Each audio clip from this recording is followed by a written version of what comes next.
سیاسی ٹرائل ہیں، سیاسی مقاصد کے لیے وہ استعمال ہو رہے ہیں، اس لیے ہم ان کو مسترد کرتے ہیں۔ ہم ان ٹرائلز کو نہیں مانتے، لیکن ہم نہ کوئی ڈیل مانگتے ہیں، نہ ڈیل مانگتے ہیں، نہ رعایت مانگتے ہیں، نہ ہم کسی کے سامنے بھیک مانگتے ہیں جس طرح سے بیکاری وزیر اعظم اور اس کا پورا نظام مانگتا ہے۔ ہم اپنا حق لڑ کے لیں گے، اور آج ہم نے پریکٹیکلی وہاں پہ ثابت کیا ہے کہ ان کے ہاتھ میں کچھ بھی نہیں ہے۔ میں نے جج صاحب کو یہ بھی بتایا کہ آپ ان سے ابھی بیان لیں، تفتیشی کا ریکارڈ لے لیں، تاکہ یہ نہ ہو کہ وہ جا کے ایک پرنٹ نکال کے کہیں کہ جی نقشہ پھپھو کے گھر رہ گیا تھا تو وہ میں لے کے آیا ہوں، یا پچھلی جیب میں پڑا ہوا تھا، پچھلی جیب کس کی وہ نہیں بتائے گا پیچھے کون ہے، اور اسی لیے مجھے کہنا پڑے گا پیچھے دیکھو۔ تو جو آج کے حقائق ہیں، جو چالان انہوں نے 4 پیش کیے ہیں، ان چالانوں میں ایک لفظ بھی ایسا نہیں ہے جس میں عمران خان سمیت پاکستان تحریک انصاف کا کوئی عہدیدار اور کوئی ورکر اس کے خلاف دہشت گردی بنتی ہو۔ پھر سپریم کورٹ پاکستان نے دہشت گردی کی تعریف کر دی ہے۔ خدا نہ خواستہ کسی جگہ اگر مرڈر بھی ہو جائے، ایک سے زیادہ ہو جائے، عدالت کے اندر بے شک ہو جائے، کچہری میں ہو جائے، تو وہاں دہشت گردی کے تو پرچے نہیں ہو رہے۔ آپ نے دیکھا کون سی FIR اس میں دہشت گردی کہاں لگتی ہے؟ لگی جن مقدمات میں اس کو عدالت نے اڑا دیا۔ دہشت گردی ایک منظم ایسی واردات ہے جس کے ذریعے سے قوم کو خوف زدہ کیا جائے۔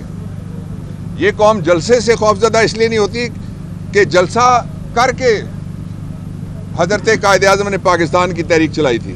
یہ ریلی سے اس لیے خوف زدہ نہیں ہوتی کہ ریلی میں لے کے رہیں گے آزادی کا نعرہ قائد اعظم علیہ رحمت نے لگوایا تھا، اور یہ اس لیے قوم خوفزدہ نہیں ہوتی احتجاجی مظاہرے سے کہ تاج برطانیہ کے خلاف احتجاجی مظاہرے کر کے ہم نے تحریک پاکستان کامیاب کروائی تھی۔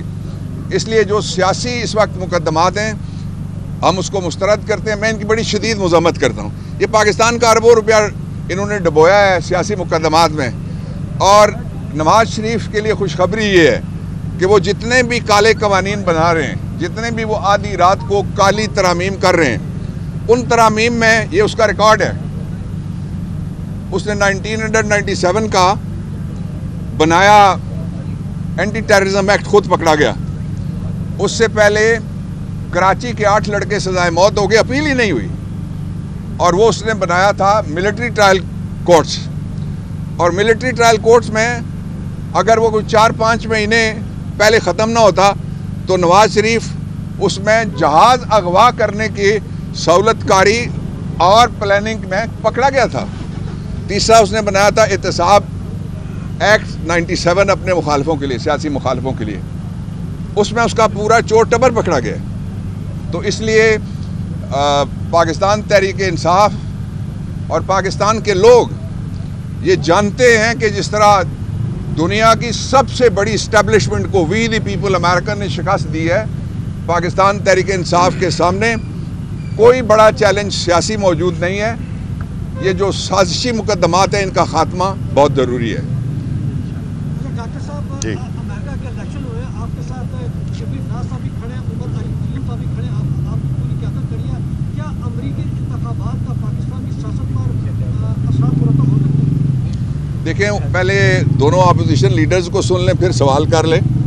دیکھیں آپ شروع کریں۔ دیکھیں، پہلی بات یہ ہے کہ جس طرح سے دہشت گردی کے پرچے دیے گئے ہیں پاکستان تحریک انصاف اور اس کے ہزاروں ورکرز کو، میرا نہیں خیال ہے کہ پاکستان کی تاریخ میں اتنے دیے گئے ہوں گے چالان دہشت گردی کے، بلکہ میں تو یہ کہوں گا کہ جو ٹریفک چالان ہے اس سے بھی زیادہ تعداد 780 مقدموں کی ہے۔ اس سے ہو رہا کیا ہے؟ اس سے ہو رہا یہ ہے کہ جو دہشت گردی کی جو ایک وہ سیریسنس ہے، یعنی اس کی جو سنجیدگی ہے اس جرم کی، اس کو کم کیا جا رہا ہے، اور دہشت گرد جس میں کہ جس طرح کہا گیا گلبھوشن یا عمر ایوب یا شبلی فراز اور ہمارے اس طرح ہزاروں، اور اس طرح ہمارے قائد عمران خان، اگر وہ دہشت گرد ہیں تو اس کا مطلب ہے کہ آپ نے دہشت گردی کو ایک عام کر دیا ہے، بالکل اس کی جو سنجیدگی ہے اس کو آپ نے ڈائلوٹ کر دیا ہے۔ اس پہ میرا خیال ہے کہ جو ابھی چیف جسٹس صاحب نے کل میٹنگ بھی کی ہے اور آج بھی ہماری ہوگی ان سے ملاقات JCP کی میٹنگ میں، ہم یہ سمجھتے ہیں کہ جس طرح سے یہ کیا جا رہا ہے یہ بالکل جس طرح کہ بابر اعوان صاحب نے کہا کہ یہ سیاسی مقدمات ہیں، یہ بالکل ایک کھوکھلی حکومت، ایک خود ساختہ حکومت جس کے کوئی پاؤں نہیں ہے، اس کے اخلاقی جواز نہیں ہے جس کی ہونے کا، وہ ایسے قوانین رائج کر رہی ہے. وہ اس نے ایک ماحول پیدا کیے ہوئے جس سے کہ ملک سے لوگ بھاگ بھی رہے ہیں، ساری انویسٹمنٹ آپ کی جا رہی ہے، غربت بڑھ رہی ہے، اور جو ان امپلائمنٹ ہے وہ بھی، بے روزگاری بھی بڑھ رہی ہے، اور سارے لوگ، اور جس طرح سے یہ ٹیکس اکٹھے کر رہے ہیں، اب جو ٹیکس میں جو شارٹ فال آیا ہے تو ابھی ایک اور منی بجٹ یہ لانے والے ہیں. یہ منی بجٹ سے پاکستان کے عوام کی چیخیں نکل جائیں گی.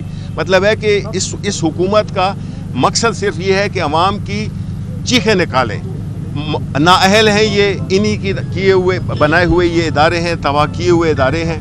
اور ہم یہ سمجھتے ہیں کہ آخری بات کہ کل جس طرح سے عمران خان کے ساتھ جو ہماری قانونی، آئینی اور عدالتی ہماری اجازت کے مطابق ہم ملنے گئے، پاکستان تحریک انصاف کے ہم جو پولیٹیکل لوگ ہیں، ہم ملنے گئے اڈیالہ روڈ کو 2 گھنٹے کے لیے، صرف ہمیں روکنے کے لیے 2 گھنٹے تک ہزاروں عوام کو تکلیف دی گئی، ان کا وقت ضائع کیا گیا، ان کی ذہنی کوفت، ان کا جو وہ ہے ٹینشن لیول، یہاں پہ تو اس حکومت نے سارے ملک کو نفسیاتی مریض بنا دیا. تو ہمیں ملنے نہیں دی گیا. پھر ہم جیسے بھی پہنچے وہاں پہ اور روڈیں کھول دی گئیں اور ہمیں ملنے کی اجازت دی گئی باوجود اس کے کہ عدالت کی حکم تھا. لیکن عدالت کو جو حکم پسند ہو وہ مانتے ہیں، پک اینڈ چوز ہو رہا ہے. اور یہ کسی بھی ملک میں جہاں پہ کہ آئین کی اور قانون کی برتری ہو، اس میں پک اینڈ چوز نہیں ہوتا. اس میں انصاف اپنے بالکل اپنا راستہ بناتا ہے، عدالتیں اپنی فیصلوں کو امپلیمنٹ کراتی ہیں. تو یہ جو بھی ہو رہا ہے تو یہ ایک بالکل راجواڑہ سا بن گیا ہے. شکریہ. یہ بتائیے گا کہ روزانہ آج بھی صبح کورٹ سے پہلے آپ یہاں پیش ہوئے، روزانہ کبھی لاہور کبھی گجرانوالہ، جو پاکستان تحریک انصاف کے رہنماؤں کارکنوں کے ساتھ ہو رہا ہے، کل آپ لوگ اقتدار میں آئیں گے تو یہی مشق دہرائیں گے یا آپ کا طریقہ کار مختلف ہوگا؟ بسم اللہ الرحمن الرحیم. بہت شکریہ. سب سے پہلے تو میں بات یہاں پہ کروں گا، میں سب سے پہلے یہاں پہ میں بات کروں گا کہ یہ رجیم جو ہے یہ ڈفرز کی رجیم ہے، نمبر 1. نمبر 2، یہاں پہ سب سے اہم بات یہ ہے کہ آج یہاں پہ شبلی فراز صاحب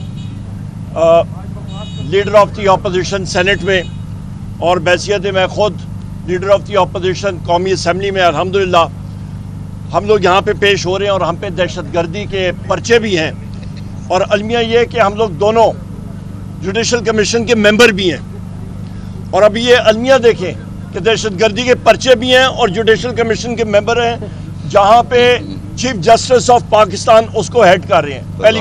پہلا پوائنٹ تضاد یہاں پہ دیکھیں. دوسرا پوائنٹ، مجھ پہ اسلام آباد کے کئی تھانوں میں ابھی 4 اور 5 اکتوبر کو جو پرچے ہوئے ہیں، اس پہ 14 فارنر ایکٹ کا بھی پرچہ ہوا ہے، جو کہ ایک قانوندان بیٹھے ہیں یہاں پہ، جو کہ فارنرز کے خلاف ہوتا ہے، کہ جو پاکستان کے شہری نہیں ہوتے. ابھی اس پہ بھی آپ دیکھیں، جو میں نے کہا نا ڈفرز ہیں، تو وہ یہاں سے پتہ لگ جاتا ہے کہ leader of the opposition in the national assembly اور MNA، اس کے اوپر آپ لگا رہے ہیں جناب والا 14 فارنرز ایکٹ، جو کہ غیر پاکستانی شخص کے اوپر لگاتے ہیں. تیسری چیز آ جاتے ہیں، شبلی فراز صاحب نے بھی اس پہ بات کی ہے. 17 سپتمبر 2024 کو فائنینس اور ریونیو کمیٹی میٹنگ تھی، اور اس پہ فائنینس منسٹر آئے ہوئے تھے، اور وہاں پہ ان کو میں نے کہا تھا، ان کو میں نے بات یاد دلائی اور ان کو میں نے واضح کیا. میں نے کہا جناب یہ صرف فائنینس کمیٹی کی باتیں سن کے آپ کے مائک بھی گھبرا کے گر گئے ہیں کہ ابھی جو بات ہونے والی ہے.